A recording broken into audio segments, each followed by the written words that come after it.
고린도전서 11장 24절에서 25절 같이 읽겠습니다. 고린도전서 11장 24절 25절입니다.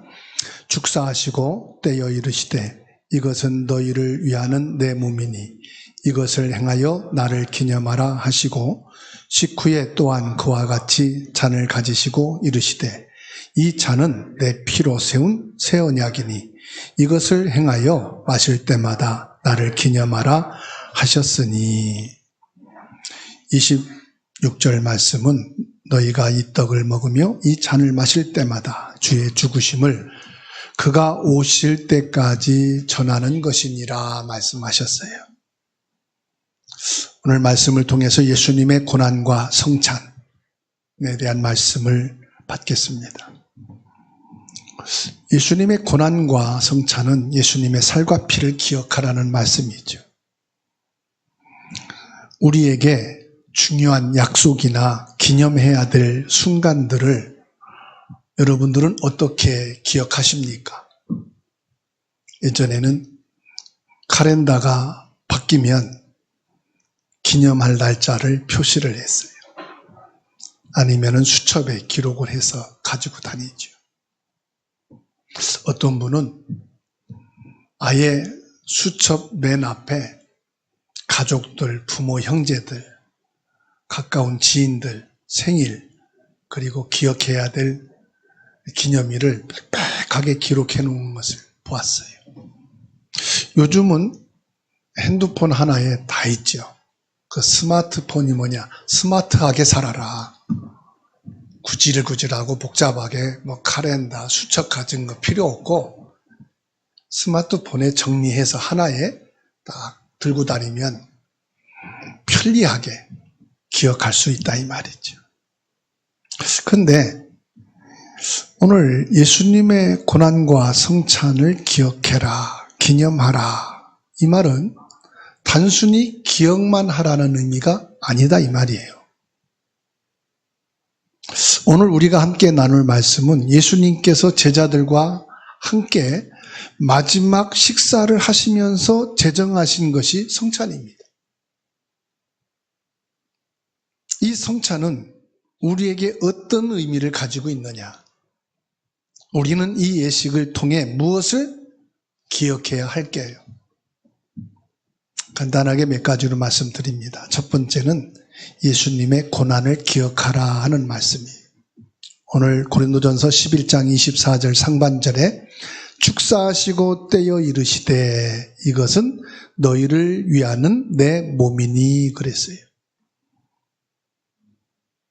예수님의 몸이라고 말씀하셔요. 떡을 떼주면서 너희를 위하는 내 몸이라. 이 말씀은 어떤 의미가 있을까요? 성경 배경을 좀 봐야 되겠죠. 예수님의 고난이 왜 시작됐느냐? 이사야 53장 5절입니다. 그가 찔림은 우리의 허물 때문이요 그가 상함은 우리 죄악 때문이라. 그가 징계를 받음으로 우리는 평화를 누리고 그가 채찍에 맞음으로 우리는 나음을 받았도다.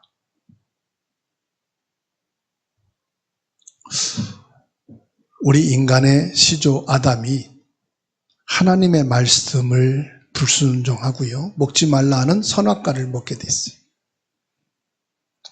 하나님의 말씀을 불신앙하고 안 믿는 그 순간, 선악을 알게 하는 열매를 먹는 그 순간, 하나님의 형상으로 지음받았던 우리의 몸은요, 죄의 몸이 된 거예요. 죄의 몸이 됐단 말은 로마서 6장 23절 죄의 결과로 생명이 떠나버렸어요. 죽어있는 몸이 됐어요. 에베소서 2장 1절에 죄와 허물로 죽었던 너희 그랬어요. 그래서 모든 사람은 태어나는 그 순간부터 죽을 때까지 죽어있는 상태로 있는 거예요. 뭐가요? 죄가 들어와서. 로마서 3장 10절에 죄가 들어오는 순간 모든 사람은 죄로 다 생명이 없는 동물과 동일한 육체가 되어버린 거예요. 짐승하고 똑같습니다. 생명이 없고 빛이 없고 진리가 없어요. 마치 살아있는 낙지를 회로 먹기 위해서 잘라놓은 쟁반에 놓여 있는 것과 같아요. 꿈틀거리고 살아서 힘이 있지만 그 낙지는 이미 죽어있는 상태예요. 그런데도 힘이 얼마나 강한지 손에 붙으면 떨어지지도 않아요. 하나님의 영이 떠나 있는 죽어있는 상태인데도 우리 인간에게는 하나님이 주신 능력과 창조의 힘이 있어요. 그래서 어마어마한 과학을 통해서 발전해 나갑니다. 그런데 아무리 발전해 나가도 어떤 결과가 옵니까? 무너져요. 이 땅 위에 아무리 높은 빌딩, 아무리 튼튼하게 지어진 건물이라도 결국은 무너진다는 사실이에요. 세월이 지나면. 그렇게 멋있게 몸매를 가꾸었던 운동선수도요. 나이를 먹으니까 무너져. 그게 진리가 아니에요. 죄로 완전히 죽어있고 생명이 떠나버린 우리 인간의 몸에 생명을 집어넣고 빛이 들어오기 위해서는 뭐 해야 됩니까? 예수님이 몸이 필요한 거예요. 혈액 투석한 분들은 알 겁니다. 피가 끈적끈적하고 오염됐잖아요. 그래서 모든 오염된 것을 걸러내고 새로 피를 집어넣는 거예요. 헌혈이 있죠. 피가 모자래 죽어가는 자에게 피를 집어넣으면 어떻게 됩니까? 살아나요.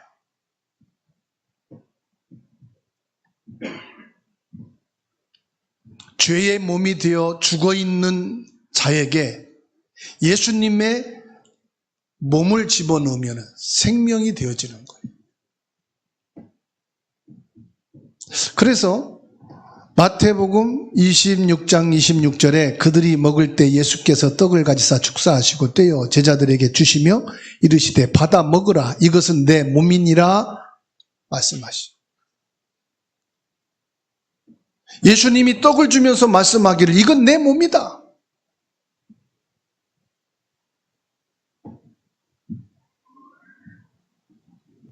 예수님께서 실제 십자가에서 몸이 찢겼죠.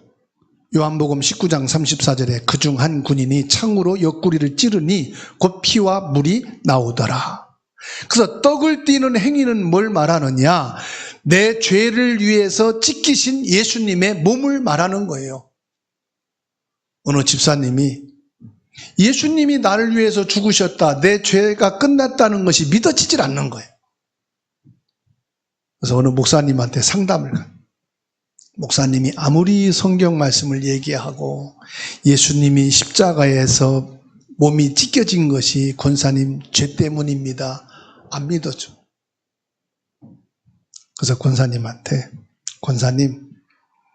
권사님은 죄인이요? 아니에요? 죄인입니다.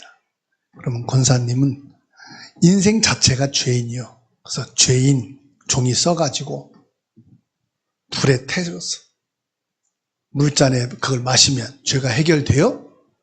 아니요. 그러면 권사님 죄를 다 써가지고 목록을 넣어서 성경책 평상 쓰던 거 딱 해가지고 성경책을 다 불태워서 없어져 버려. 죄가 됐어. 그런다고 죄가 해결됐어요? 아니요. 그렇죠. 그런다고 죄가 해결되는 게 아니에요.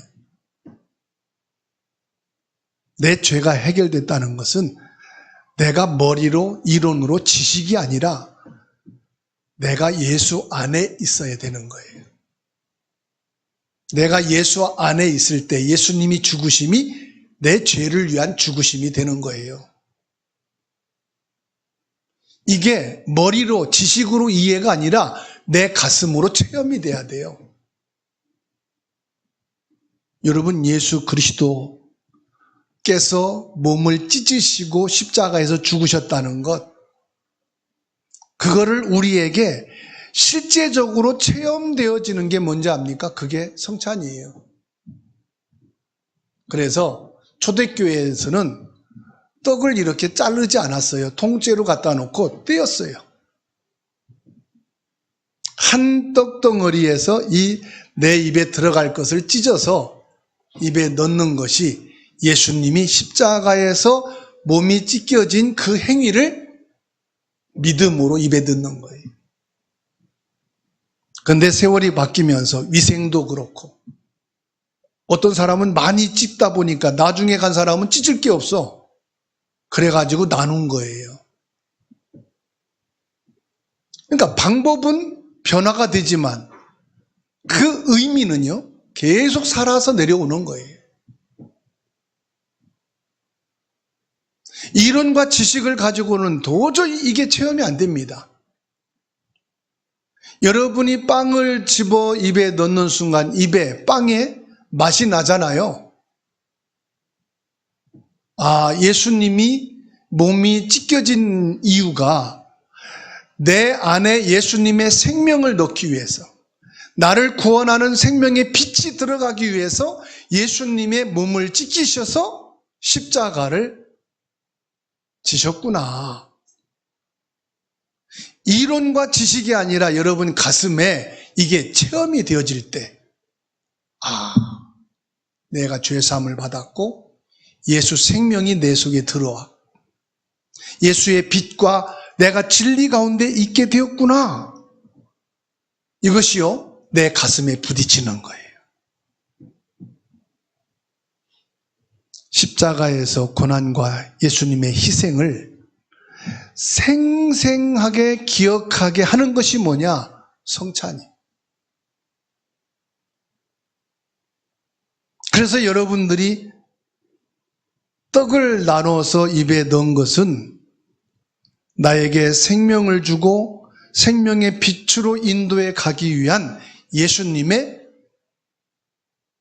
살이 찢기심을 받은 그 십자가 사건이었구나.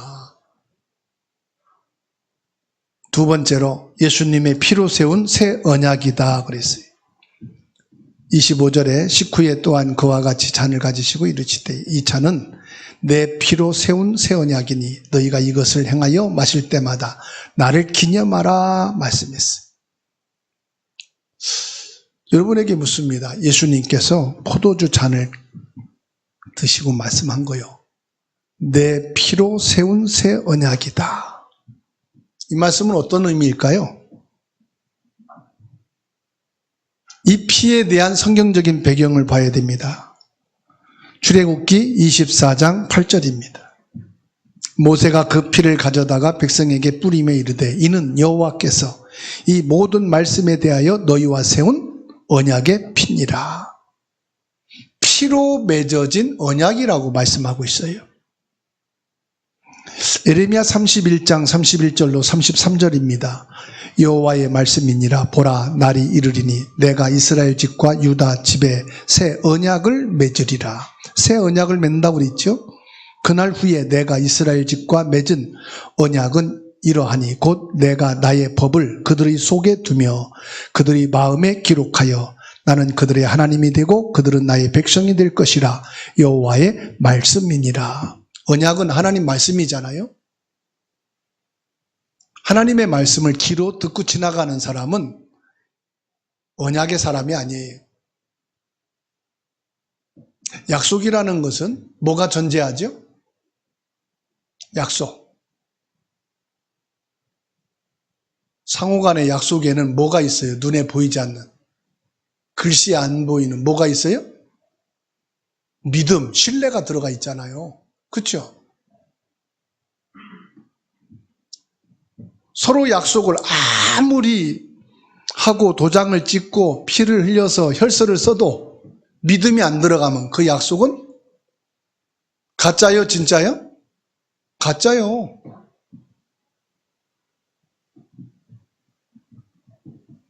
오늘 에레미야 31장 31절로 33절에 뭘 말씀하느냐? 하나님의 말씀을 그냥 법적으로 기록한 정도가 아니라 어디에 두며? 네 마음에 기록하며.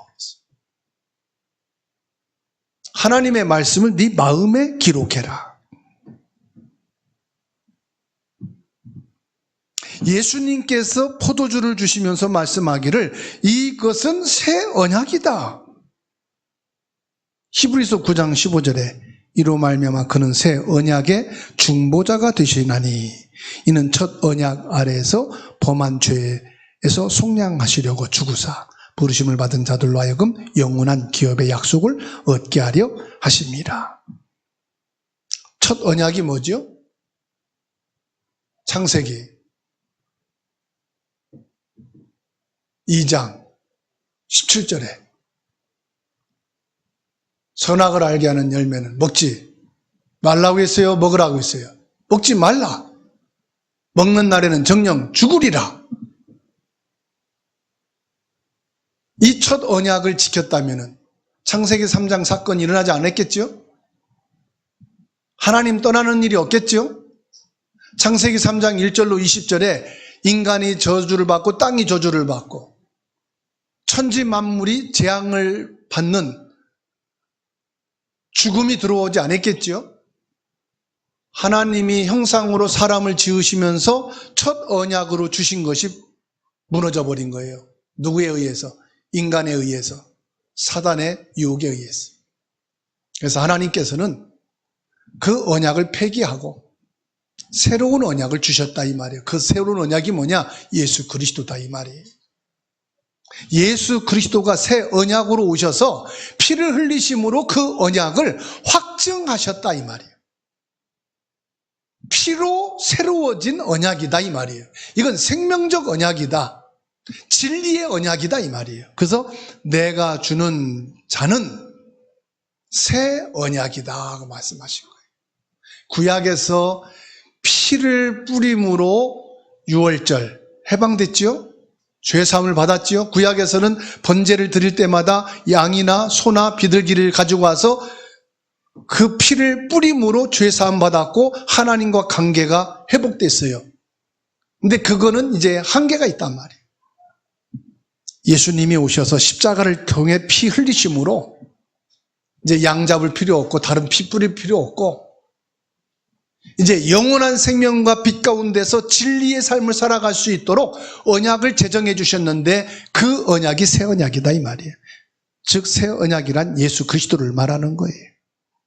그래서 포도주 잔을 마시는 행위는 예수님의 흘리신 보혈의 피로 말미암아 우리와 하나님 사이에 맺어진 새 언약, 즉 죄사함과 영생에 대한 약속을 기억하는 것입니다. 예수님께서 포도주를 주시면서 이것은 새 언약이다.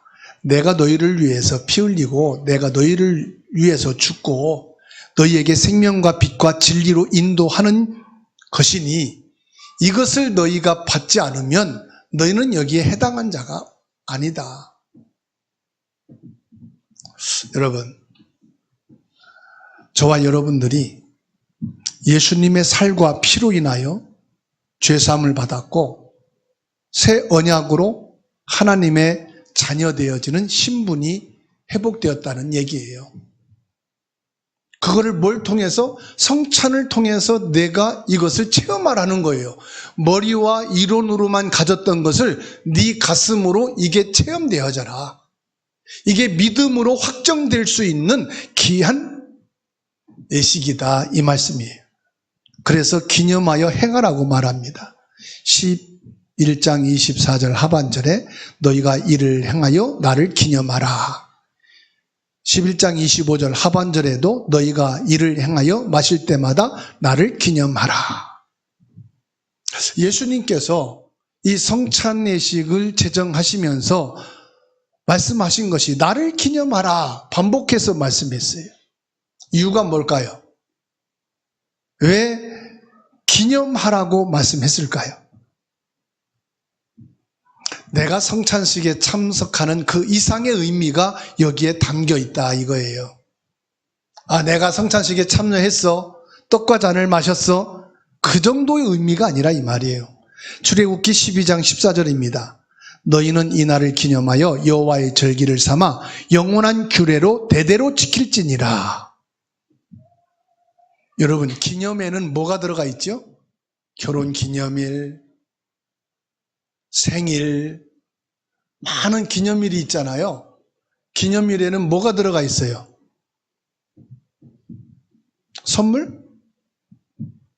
같이 밥 먹고 사진 찍고 막 잔치하는 거? 그건 다른 사람도 불러다 갈 수 있잖아요. 아무리 기념일을 해도 안 되는 게 있어요. 뭐가 있죠?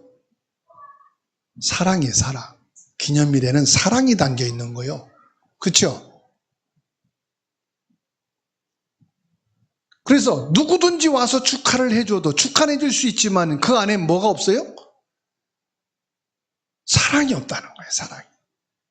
그래서 기념일에는 맛있는 음식도 좋고 선물도 좋고 용돈도 많이 주면 좋죠.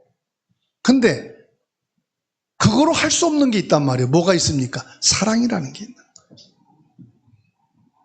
그래서 기념일에는 뭐가 있다? 하나님의 사랑이 들어가 있는 거예요. 이 성찬의식에는 하나님의 사랑이 들어가 있는 거예요.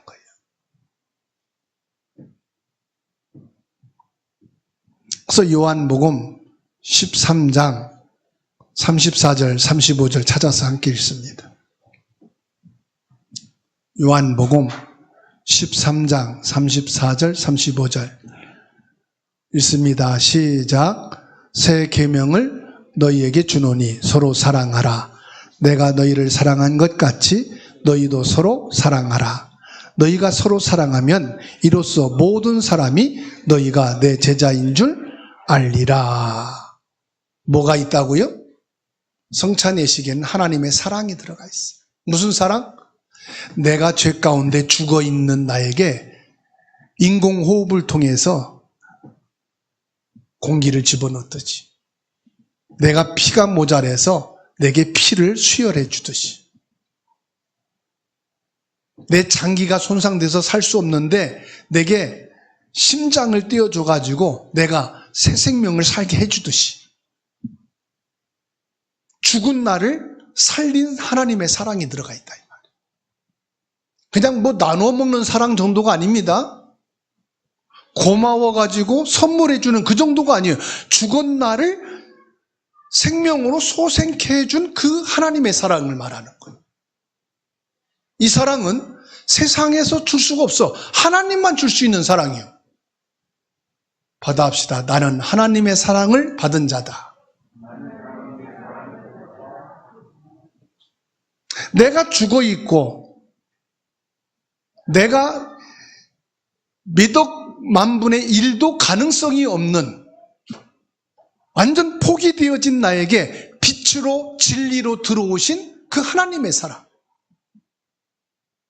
그 사랑으로 살과 피를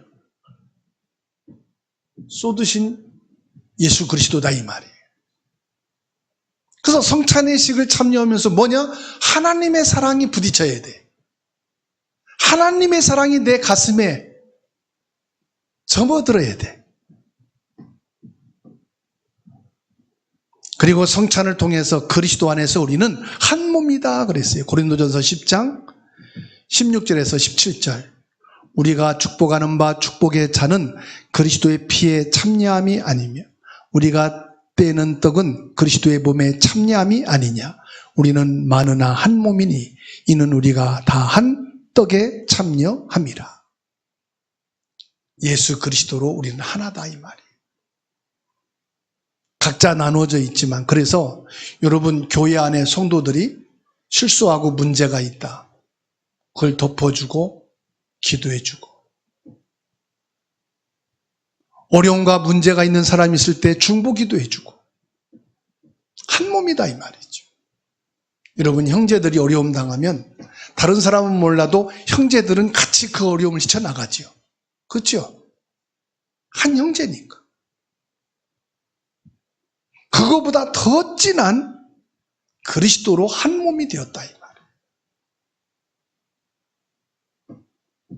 성찬은 단순한 과거, 사건을 희생하는 것이 아니라 현재 내가 예수 그리스도의 고난과 사랑, 새 언약의 은혜에 참여하고 경험하는 것입니다. 그리고 성찬은 뭐냐? 하나님의 그 사랑을 실천하는 것이. 그리스도 안에서 우리는 한 몸이 되었음을 확인하는 시간.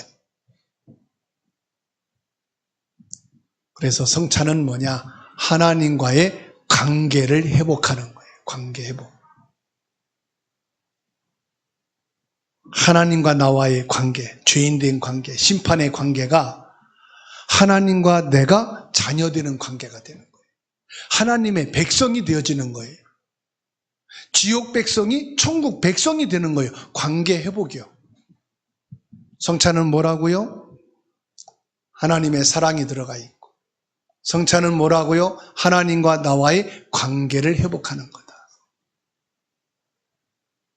결론을 맺습니다. 우리는 고린도전서 11장 24절 25절 말씀을 통해서 성찬이 예수 그리스도의 고난을 기억하는 것으로 예수님이 피로 세우신 새 언약을 기억하는 것이다. 성찬에 참여함으로 예수님이 나를 위해서 몸이 찢겨지고 피를 흘리심으로 하나님의 사랑을 내게 전달하고 하나님과의 관계를 회복하게 한 그 사실을 기념하는 것이다.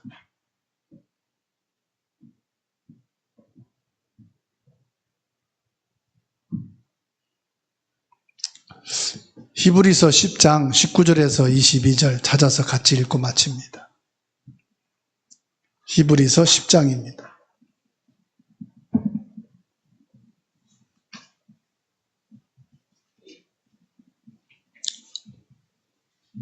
읽겠습니다. 그러므로 형제들아 우리가 예수의 피를 힘입어 성소에 들어갈 담력을 얻었나니 그 길은 우리를 위하여 회장 가운데로 열어놓으신 새로운 살길이 회장은 그의 육체니라. 또 하나님의 집 다스리는 큰 제사장이 계시매 우리가 마음의 뿌림을 받아 악한 양심으로부터 벗어나고 몸은 맑은 물로 씻음을 받았으니 참마음과 온전한 믿음으로 하나님께 나아가자. 새 언약으로 나갈 수 있는 담대함을 얻었다 이 말이에요. 예수 그리스도 이 몸과 피를 다 쏟으신 그 새 언약, 그 사랑을 가지고 하나님께 기도할 수 있고 예배할 수 있고 하나님 앞에 갈 수 있는 저와 여러분이 되었단 말이에요. 그래서 우리가 어떤 죄를 졌어도 하나님 앞에 나가 기도하고 회개하고 하나님 앞에 갈 수가 있어요. 여러분들이 어떤 실수, 어떤 문제, 죄를 졌어도 예수 그리스도의 사랑과 그로 인하여 맺어진 관계를 가지고 하나님께 나가 기도하시기 바랍니다. 여러분들이 그 어떤 실패와 어떤 문제 속에 있어도 하나님 앞에 나가 예배하는 축복이 있기를 축원합니다. 여러분의 양심에 가책이 있어갖고 나는 도무지 하나님 앞에 예배하고 기도할 자신이 없다. 여러분의 생각과 양심이고 하나님은 그러한 여러분까지도 받으시고 여러분 그와 같은 상태를 용서하시고 하나님은 축복하시는 것을 믿으시기 바랍니다.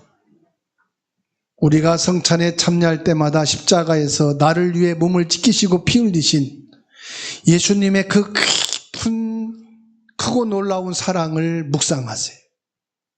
그리고 감사하는 마음을 가지세요. 여러분 문제 있어도 실수했어도 죄를 졌어도 성공했어도 상관없어요. 예수 그리스도의 큰 놀라운 사랑을 묵상하며 하나님 앞에 나오시면 하나님은 1000번이고 10,000번이건 여러분들을 받으시고 여러분들을 사랑으로 용서하시고 예수의 피로 새로운 언약을 주시되 하나님의 자녀로 인정하십니다.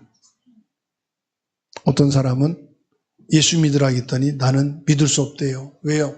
나는 죄가 너무 많아가지고 예수 믿으면 안 된대요. 이 사람아, 그러니까 예수 믿어야지. 세상 누구도 당신 용서할 사람 없고 세상 누구도 당신 축복할 사람이 없어. 근데 당신을 받아주고 용서하고 축복할 이는 하나님 한 분이신데 그 하나님을 안 믿고 어떻게 뻗팅기고 살 수 있겠냐? 살 수가 없어.